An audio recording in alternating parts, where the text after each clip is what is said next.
एक घने जंगल में एक लालची बंदर रहता था। उसे केले बहुत ज्यादा पसंद थे। एक दिन उसने देखा कि एक पेड़ पर बहुत सारे स्वादिष्ट केले झूल रहे थे। बंदर ने सोचा, ये केले तो मुझे ही मिलेंगे।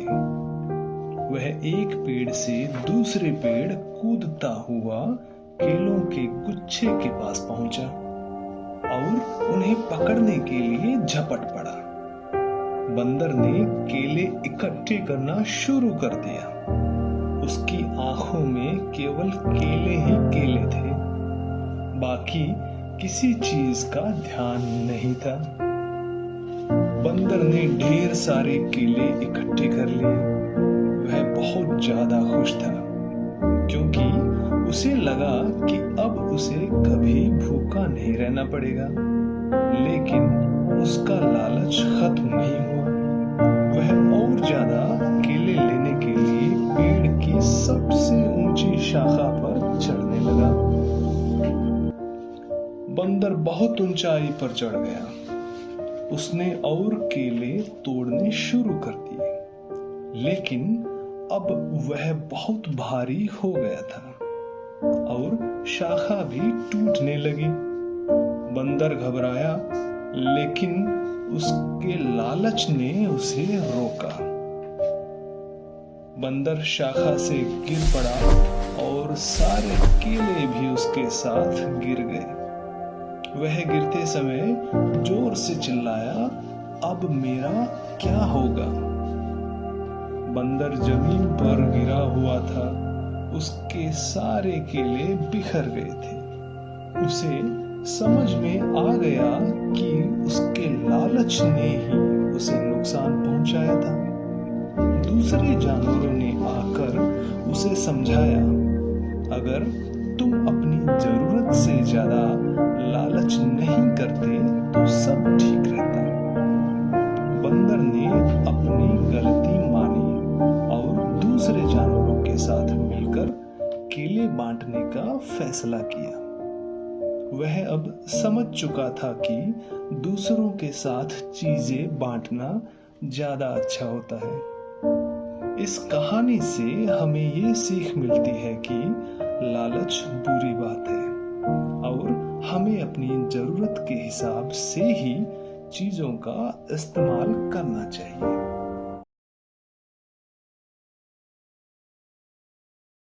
एक छोटे से गांव में एक गधा रहता था, जिसका नाम था गोलू।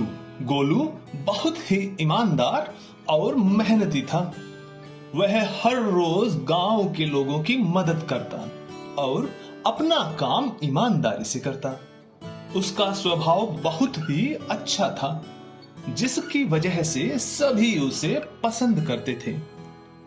एक दिन गांव के एक अमीर आदमी ने गोलू को अपनी जमीन पर काम करने के लिए बुलाया। अमीर आदमी ने गोलू से कहा, अगर तुम अच्छे से काम करोगे तो तुम्हें बहुत अच्छा इनाम मिलेगा। गोलू खुश होकर काम करने चला गया। गोलू ने पूरी मेहनत से काम करना शुरू किया। उसने खेतों में जुताई की, पानी डाला और भी बहुत सारे काम किए। लेकिन जब काम खत्म हुआ तो अमीर आदमी ने गोलू से कहा, तुमने अच्छा काम किया, लेकिन मैं तुम्हें ज्यादा कुछ नहीं दे सकता। गोलू को थोड़ा दुख हुआ, लेकिन उसने कुछ नहीं कहा और चुपचाप घर लौट आया। घर लौटते वक्त गोलू ने सोचा, मैंने तो अपना काम पूरी ईमानदारी से किया था, फिर भी मुझे कोई इनाम नहीं मिला। तभी गांव के एक बुजुर्ग आदमी ने गोलू से कहा, गोलू, तुम्हारी ईमानदारी ही तुम्हारा सबसे बड़ा इनाम है। कोई तुम्हारी मेहनत का मूल्य न भी समझे तो भी तुम्हें खुद पर गर्व होना चाहिए। गोलू को समझ में आ गया कि ईमानदारी ही सबसे बड़ी संपत्ति होती है। अगली बार जब वह अमीर आदमी के पास काम करने गया तो उसने अपना काम पहले की ही तरह पूरे मन से किया, बिना किसी उम्मीद के। गोलू को यह एहसास हुआ कि संतुष्टि और ईमानदारी से बड़ा कोई इनाम नहीं हो सकता। इस कहानी से हम यह सीखते हैं कि ईमानदारी सबसे बड़ी संपत्ति है। किसी से कुछ भी उम्मीद किए बिना अपना काम सच्चाई एवं ईमानदारी से करो, यही असली खुशी है। The Busy Ant's Adventure. In a little forest there was an ant hill where a hard-working ant named Andy lived. Every day Andy would wake up early to help his colony to gather food and take care of the queen. One day, dark clouds covered the sky and a big storm began to brew. The winds howled and the rain started pouring. Andy and his friends quickly ran to the ant hill for the shelter. The next morning, the storm had caused the river to overflow and the ant hill was flooded. Andy's home was underwater and his colony needed to find a new place to live. Andy didn't panic. He quickly gathered his friends and led them to a safe place, which is on a higher ground. Along the way, he found a giant leaf that could be used as a raft to carry some of the younger ants. After a long journey, Andy and his friends found a new dry place to build their new ant hill. Ants worked together to build it quickly, and everyone was happy and safe. From that day on, the ants never forget how they worked together to overcome the storm. They learned that no matter what happens, they could always rely on each other to stay strong and brave. The Lost Tiger Cub. Little Tara, the tiger cub, loves to explore the jungle.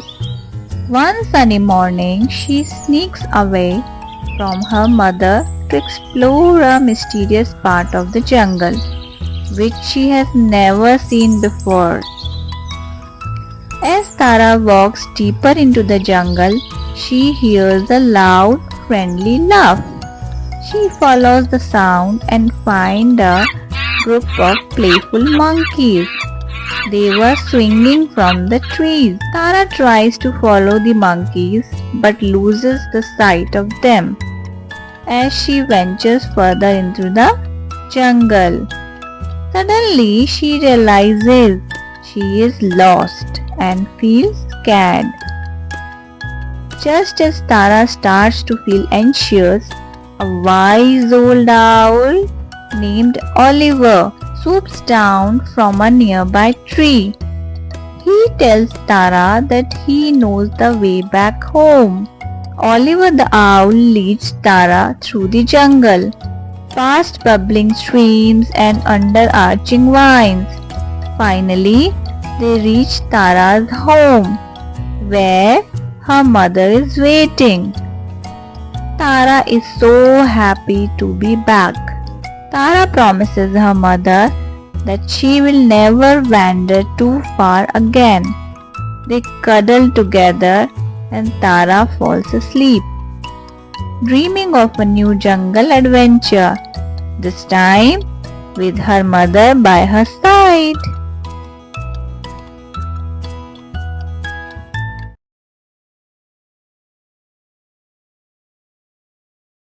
The Brave Mice Adventure. Two little mice, Max and Lily, lived in a cozy mouse hole under a big oak tree.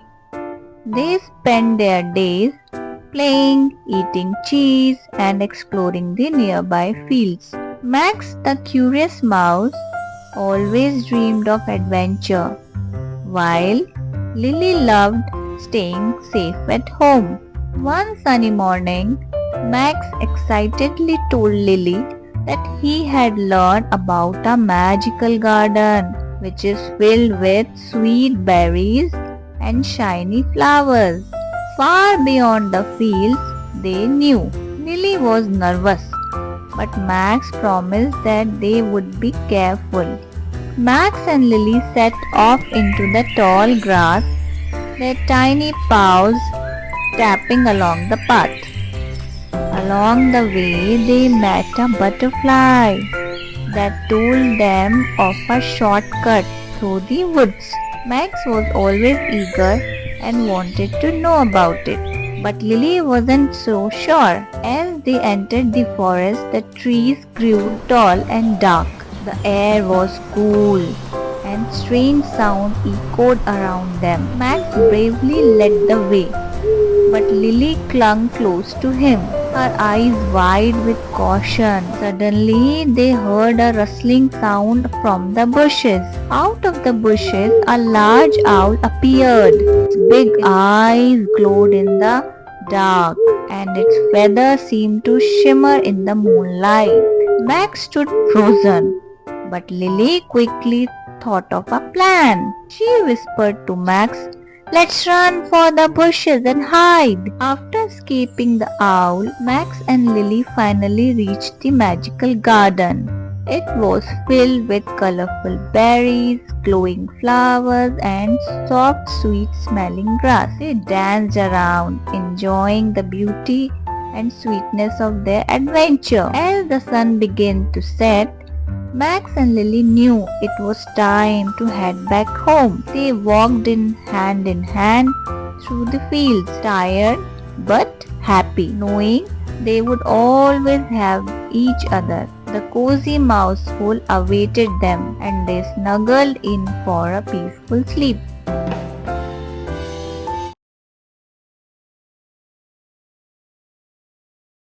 टीमी और टीना की खोज। एक बार की बात है, दो कछुए टीमी और टीना एक जंगल में रहते थे। एक दिन टीमी और टीना कछुए ने एक बड़ा सा पत्ता देखा और उसके नीचे एक संदेश देखा। संदेश में लिखा था, गहरे जंगल में एक खजाना छिपा है, उसे खोजो और तुम दोनों को सबसे बड़ी खुशी मिलेगी। टीमी उत्साहित होकर बोला, चलो तुरंत चलते हैं। लेकिन टीना ने कहा, रुको, हमें पहले योजना तो बनानी चाहिए। हमें सही रास्ता और चीजें भी साथ में लेकर चलनी चाहिए। टीमी और टीना जंगल की ओर तैयारी करके निकल पड़े। रास्ते में बड़े बड़े पेड़, रंग बिरंगे फूल और अनेकों आवाजें सुनाई देने लगी। टीमी जल्दी जल्दी बढ़ने लगा, लेकिन टीना ने उसे ध्यान से चलने की सलाह दी। अचानक दोनों कछुए एक नदी के पास पहुंचे। टीमी ने सोचा कि वह नदी को जल्दी से पार कर सकता है, लेकिन टीना ने देखा कि पास में एक सुरक्षित और संकरी पुल है, हम उसको भी इस्तेमाल कर सकते हैं। पुल पार करने के बाद दोनों कछुए एक पेड़ पर खुदा हुआ संकेत देखते हैं। उस पर लिखा था, खजाना वहीं छिपा है जहां सूरज पानी से मिलता है। टीमी थोड़ा उलझन में था, लेकिन टीना ने समझ लिया कि इसका मतलब नदी के किनारे से है, क्योंकि केवल नदी के किनारे पे ही ऐसा प्रतीत होता है जैसे सूरज पानी में मिल रहा है। दोनों कछुए नदी के किनारे पहुंचे, जहां सूरज की रोशनी पानी से मिल रही थी। उन्होंने वहां खुदाई की और ये पाया एक बड़ा सा संदूक, जिसमें चमकदार पत्थर थे। लेकिन असली खजाना तो उनका साथ और यह रोमांचक यात्रा थी। यह बात टीना ने समझ ली। वापस लौटते समय टीना और टीमी ने महसूस किया कि असली खजाना तो उनकी दोस्ती और साथ की यात्रा थी। उन्होंने एक दूसरे से वादा किया कि वे हमेशा साथ मिलकर काम करेंगे। तो दोस्तों, दरअसल असली खजाना सोना या रत्न नहीं होते, बल्कि हमारे दोस्त होते हैं। तो हमें साथ मिलजुल कर ही काम करने में खुशी मिलती है।